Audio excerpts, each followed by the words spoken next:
السلام علیکم viewers, basic education میں خوش آمدید۔ آج ہم فضائل عمل کی حدیث بیان کریں گے اور اس کو پڑھیں گے۔ اللہ اس پر عمل کرنے کی توفیق عطا فرمائیں گے انشاءاللہ۔ آپ سے گزارش ہے چینل کو سبسکرائب کر دیں اور بیل آئیکن کو دبا دیں تاکہ ہم بار بار مل سکیں۔ چلتے ہیں ویڈیو کی طرف۔ نحمدہ و نصلی علی رسول الکریم، اما بعد فاعوذ باللہ من الشیطان الرجیم، بسم اللہ الرحمن الرحیم۔ عمرو بن سلمان رضی اللہ عنہ کہتے ہیں کہ ہم لوگ مدینہ طیبہ کے راستے میں ایک جگہ رہا کرتے تھے، وہاں کے آنے جانے والے ہمارے پاس سے گزرتے تھے۔ جو لوگ مدینہ منورہ سے واپس آتے ہم ان سے حالات پوچھا کرتے تھے کہ لوگوں کا کیا حال چال ہے، جو صاحب نبوت کا دعویٰ کرتے ہیں ان کی کیا خبر ہے۔ وہ لوگ حالات بیان کرتے کہ وہ کہتے ہیں مجھ پر وحی آتی ہے، یہ آیتیں نازل ہوئیں، میں کم عمر بچہ تھا۔ وہ جو بیان کرتے میں اس کو یاد کر لیا کرتا۔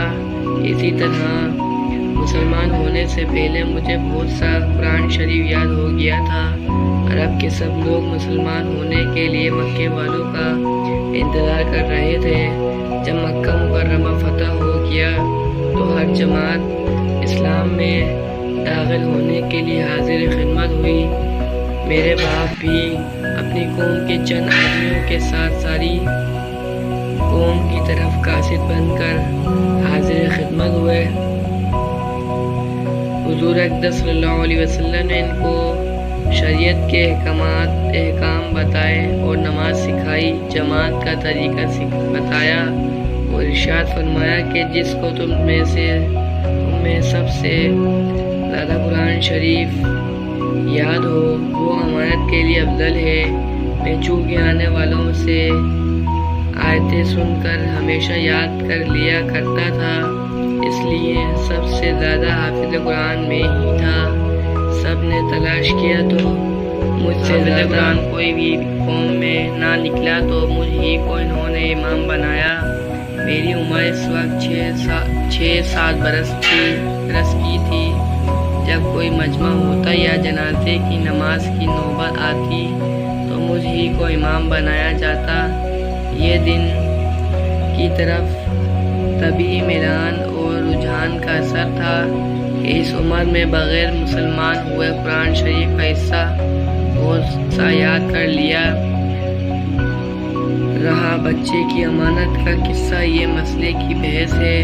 جن کے نزدیک جائز ہے ان کے نزدیک تو اشکال نہیں، اور جن کے نزدیک جائز نہیں وہ فرماتے ہیں کہ حضور نے انہی لوگوں کے ارشاد فرمایا تھا کہ تم میں جس کو قرآن زیادہ یاد ہو بچے اس کی مراد نہیں تھے۔ حضرت ابن عباس رضی اللہ عنہ کا بچپن میں حفظ قرآن۔ خود حضرت عبداللہ بن عباس رضی اللہ عنہ فرماتے ہیں کہ مجھ سے تفسیر پوچھو، میں نے بچپن میں قرآن شریف حفظ کیا ہے۔ دوسری حدیث میں ہے کہ میں نے 10 برس کی عمر میں آخر کی منزل پڑھ لی تھی۔ فائدہ اس زمانے کا پڑھنا ایسا نہیں تھا جیسا کہ اس زمانے میں ہم لوگ ہیں۔ زبان والوں کا پڑھنا، جو کچھ پڑھتے تھے وہ ماہر تفسیر کے پڑھتے تھے۔ اسی واسطے حضرت ابن عباس تفسیر کے بہت بڑے امام ہیں کہ بچپن کا یاد کیا ہوا بہت محفوظ ہوتا ہے۔ چنانچہ تفسیر کی حدیثیں جتنی حضرت عبداللہ بن عباس رضی اللہ عنہ سے نقل ہیں بہت کم دوسرے حضرات سے اتنی نقل ہوں گی۔ عبداللہ بن مسعود رضی اللہ عنہ کہتے ہیں کہ قرآن کے بہترین مفسر بن عباس رضی اللہ عنہ ہیں۔ حضرت عبداللہ ابو عبدالرحمن رضی اللہ عنہ کہتے ہیں کہ جو صحابہ اکرام رضی اللہ عنہ ہم کو قرآن شریف پڑھاتے تھے وہ کہتے تھے کہ صحابہ رضی اللہ عنہ حضور سے 10 آیتیں قرآن شریف کی سیکھتے تھے، اس کے بعد دوسری 10 آیتیں اس وقت تک نہیں سیکھتے تھے جب تک پہلی 10 آیتوں کے موافق عمل اور علم اور عمل نہیں ہو جاتا تھا۔ 30 سال کی عمر تھی جس وقت کے حضور اقدس صلی اللہ علیہ وسلم کا وصال ہوا۔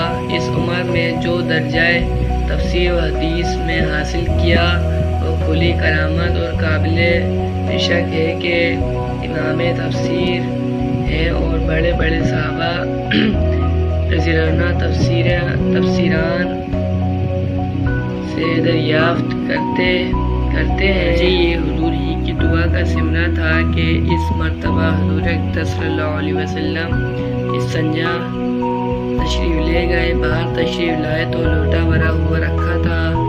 آپ نے دریافت فرمایا یہ کس نے رکھا ہے؟ عرض کیا کہ ابن عباس رضی اللہ عنہ نے حضور اقدس صلی اللہ علیہ وسلم کو یہ خدمت پسند آئی اور دعا فرمائی کہ اللہ تعالیٰ دین کا فہم اور کتاب اللہ کی سمجھ عطا فرمائے۔ اس کے بعد ایک مرتبہ حضور اقدس صلی اللہ علیہ وسلم نوافل پڑھ رہے تھے، یہ بھی نیت باندھ کر پیچھے کھڑے ہو گئے۔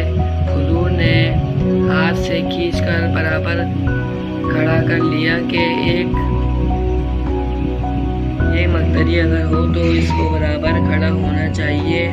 اس کے بعد حضور تو نماز میں مشغول ہو گئے، یہ ذرا سا پیچھے کو ہٹ گئے۔ حضور نے نماز کے بعد دریافت فرمایا، عرض کیا کہ آپ اللہ کے رسول ہیں، آپ کے برابر کس طرح کھڑا ہو سکتا ہوں؟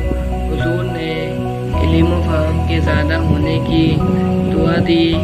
بس میرے بھائیوں، میرے دوستوں، ہم نے جو بھی پڑھا اللہ اس پر عمل کرنے کی توفیق عطا فرمائے اور اللہ اس پر عمل کرنے کی توفیق فرمائے۔ انشاءاللہ ملتے ہیں نیکسٹ ویڈیو میں۔ آپ سے گزارش ہے چینل سبسکرائب کر دو، میرے کو تمہارے، تاکہ ہم بار بار مل سکیں۔ اللہ حافظ۔